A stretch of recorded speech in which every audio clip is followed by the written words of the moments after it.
50 years ago, in his book Pure, White, and Deadly, British physiologist John Yudkin warned the food industry, the medical community, and all of us of the deadly consequences that would come from one simple food additive.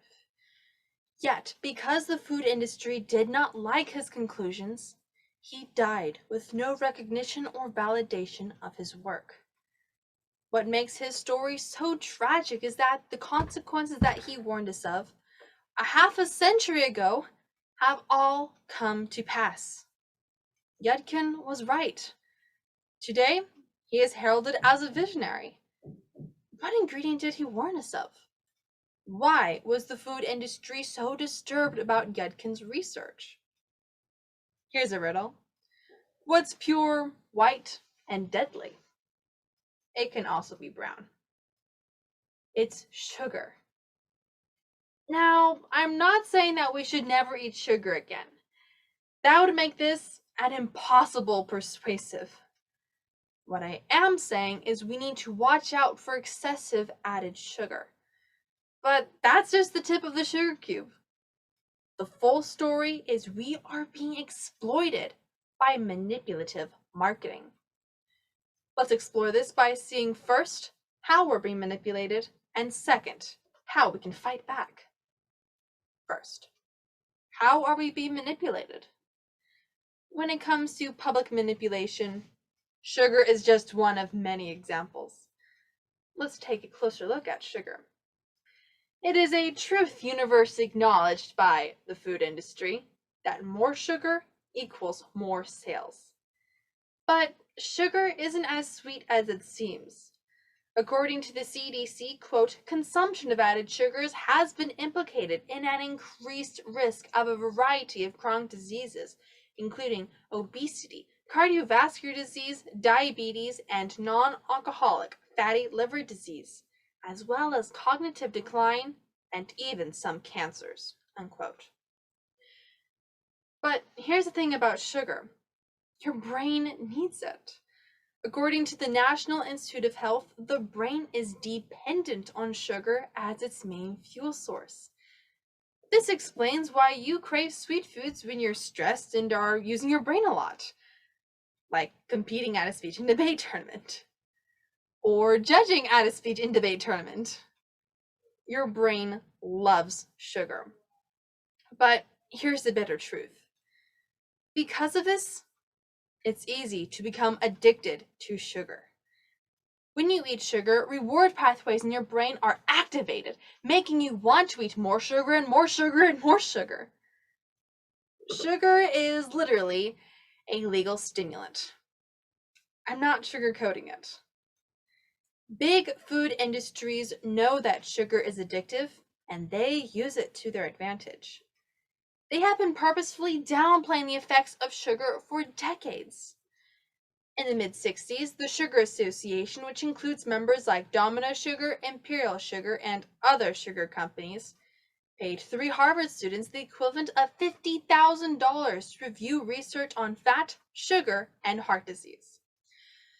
According to the New York Times, their review downplayed the link between sugar and heart disease and targeted fat as the culprit. Unbiased? I think not. As a result of this review, a low-fat craze swept the nation where people ate low-fat snacks that were high in sugar. Cue the Snack Wheels cookies. Food for thought. One of the funded students later became the head of nutrition at the United States Department of Agriculture, where in 1977, he helped draft the forerunner to the nation's dietary guidelines. The sugar industry isn't the only one that's funding biased research. The Associated Press gives us some interesting examples. Shocking study! Kids who eat candy weigh less than those who don't eat candy. What's not so shocking is that this study was funded by an association representing Butterfinger, Hershey, and Skittles. This study should raise some eyebrows, especially when there are tons of people, including folks at Harvard, Yale, and the Mayo Clinic, who beg to differ. Here's another one. Study. Diet beverages better for losing weight than water. So said an article on research funded by Coke and Pepsi. As if we needed proof that this study was skewed, the University of Pennsylvania debunks this by stating that diet sodas not only lead to weight gain, but are also linked with type 2 diabetes and heart issues. It seems that the food industries only care about getting our cash in their pockets and not about what they put into our bodies. Our health is so much more important than lining the pockets of the food industries. We need to remember the Apostle Paul's counsel to the Corinthians. Don't you realize that your body is a temple of the Holy Spirit who dwells in you and was given to you by God? Now, my final point. How we can fight back. Knowledge is power. We need to find the facts. We can't let ourselves get hoodwinked by biased marketing claims. Did you know that in the 1970s, sugar was advertised as a dieting aid? According to The Atlantic, the commercial catchphrase was sugar, only 18 calories per teaspoon, and it's all energy. Sure, let's go with that. Yudkin was also skeptical about this marketing. He did his own research in his book, Pure, White, and Deadly. He stood with the actual science on sugar despite what the public believed.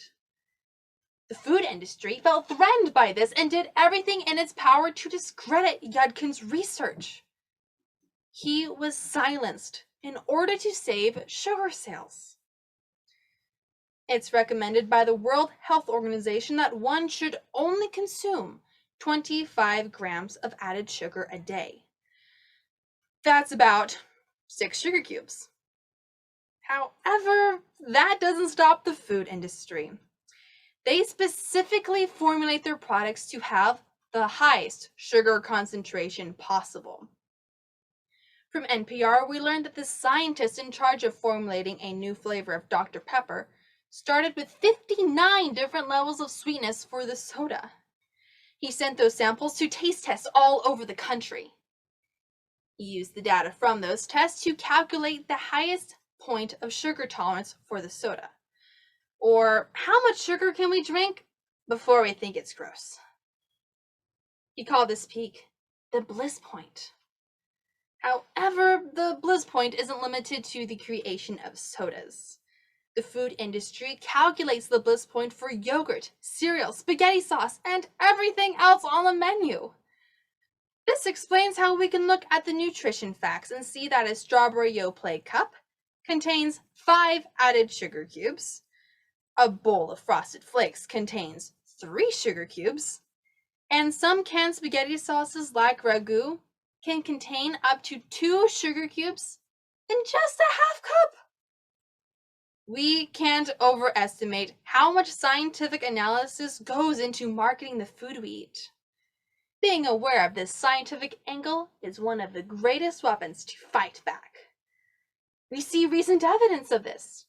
A few years ago, food companies saw a decline in consumer activity. The Associated Press says that the food companies attributed that decline to consumers caring more and more about what they put in their bodies, wanting to be healthier, and acting upon those decisions by changing their purchasing habits. Just goes to show you that we are the ones with the power. To fight back against manipulation, we also need knowledge about how research gets funded. We need to follow the money. We should ask ourselves, who's funding or influencing this research? One of the food industry's greatest tactics, as recorded at the Associated Press, is the funding of nutrition research. It carries the weight of academic authority, becomes a part of scientific literature, and generates headlines. Marion Nestle, no relation to the food company. It's a professor of nutrition at New York University who said, quote, "Unlike other research, industry-funded studies are designed and produced to be useful in marketing. The hypotheses are market-driven," unquote. Now we've seen how we're manipulated and how we can fight back. Despite all the sugar and marketing that is being thrown at us, we have a weapon to guard us against manipulation. Remember, knowledge is power. As I said earlier, my purpose is to persuade you to be aware of how marketing is manipulating us. Sugar is just one of many examples. When it comes to marketing trying to influence us, we can't assume that someone else's biased research will be in our best interest. We need to find the facts and follow the money. With these strategies to counteract marketing tactics, you're well on your way to a sweet victory. Thank you.